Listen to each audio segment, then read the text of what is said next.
வணக்கம், செல்வகுமார் பேசுகிறேன். இது செல்வகுமார் வானிலை அறிக்கை. அதிகாரப்பூர்வ வானிலை அறிக்கைக்கு இந்திய வானிலை ஆராய்ச்சித்துறை அறிக்கையை பார்க்கவும். 2019 பிப்ரவரி 3 ஞாயிற்றுக்கிழமை மதியம் 1 மணி நிலவரம். நிலநடுக்கோட்டு இந்திய பெருங்கடலில் நிலை கொண்டிருக்கும், அதாவது இலங்கைக்கு தெற்கு தென்கிழக்கு திசையில் நிலை கொண்டிருக்கும் அந்த காற்றழுத்த தாழ்வுநிலை நிலநடுக்கோட்டு பகுதியில், அதாவது இலங்கைக்கு தெற்கே மேற்கு நோக்கி நகர்ந்து கொண்டு நிச்சயமாக அது செல்லும்.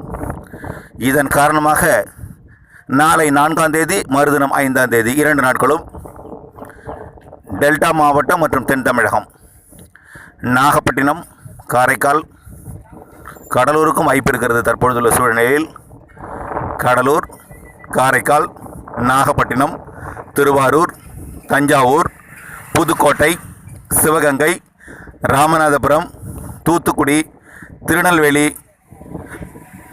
கன்னியாகுமரி, விருதுநகரோட கிழக்கு பகுதி மற்றும் சிவகங்கை, திருச்சி மாவட்ட கிழக்கு எல்லை, மணப்பாறைக்கு வாய்ப்பு தெரிகிறது. மதில் மேல் பூனையாக இருக்கிறது. நிச்சயமாக புதுக்கோட்டை மாவட்டம் கடைசி வரைக்கும் பொன்னமராவதி கூட மழை பெய்ய வாய்ப்பு இருக்கிறது. அரியலூர் மாவட்டம் முழுவதுக்கும் கூட இல்லாவிட்டாலும் அரியலூர் மாவட்டம் தெற்கு தென்கிழக்கு பகுதி, கிழக்கு பகுதிக்கு வாய்ப்பு இருக்கிறது. ஆக டெல்டா மாவட்டம் முழுவதுமே நாளை மிதமான மழை முதல் லேசான மழை வரை பெய்யும். கண்டிப்பாக லேசான மழை பெய்யும். ஒரு சில இடங்களில் ஒதுக்கினாலும் இந்த 2 நாளில் ஒரு முறை நிச்சயமாக அது வெவ்வேறு நேரங்களில் ஒரே நேரத்தில் பரவலாக எல்லா இடத்திலும் ஒரே நேரத்தில் பெய்யாது. வெவ்வேறு நேரங்களில் ஒவ்வொரு நாளும் ஒவ்வொரு இடத்திலும் பெய்யும். காலையிலேயே மழை பெய்யவில்லையே என்று கேட்டுவிடாது. 4, 5 2 தேதிகளிலும் 5ஆம் தேதி மாலை வரை பொறுமையுடன் இருங்கள். நிச்சயமாக பெய்யும். கடலோர மாவட்டம் கடலூர் முதல் கன்னியாகுமரி வரை கடலூருக்கு வாய்ப்பு ஏற்பட்டிருக்கிறது. நிச்சயமாக நாகப்பட்டினம் மாவட்டம் முதல் கன்னியாகுமரி மாவட்டம் வரைக்கும் உள்ள கடலோர மாவட்டம் கண்டிப்பாக மழை பெய்யும். நாளை மறுதினம் திங்கள் செவ்வாய் 2 நாள் மட்டும்.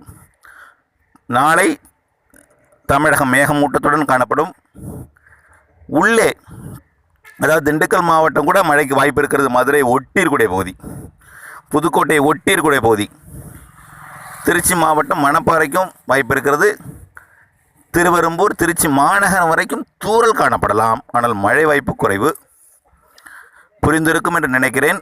இதை எதற்கு இப்பொழுது அவசரமாக சொல்கிறேன் என்றால், தற்பொழுது அறுவடை பணி நடந்து கொண்டிருக்கிறது டெல்டாவிலே.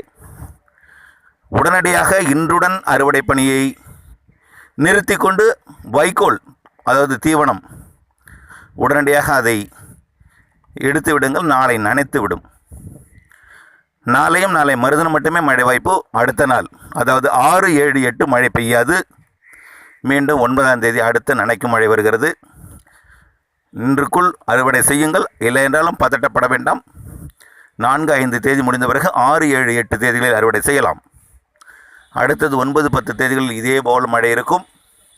11 16, 17 வரைக்கும் மழை இருக்காது. அதில் நீங்கள் செய்து கொள்ளலாம். கவலைப்படாதீர். பாதிக்கும் மழை ஏதுமல்ல, நனைக்கும் மழை, லேசான மழை. நன்றி நன்றி நன்றி. பிற மாவட்டங்களுக்கு ஏற்கனவே அறிவித்துள்ள அதே வானிலை தான். பிப்ரவரி 20க்கு மேல் 15 நாட்களுக்கு ஒரு முறை இருக்கும் மழை. வெயிலுக்கிடையே 15 நாட்களுக்கு ஒரு முறை அல்லது ஒரு நாள் 2 நாள் நல்ல மழை இருக்கிறது. பொறுமையுடன் இருங்கள். நன்றி நன்றி.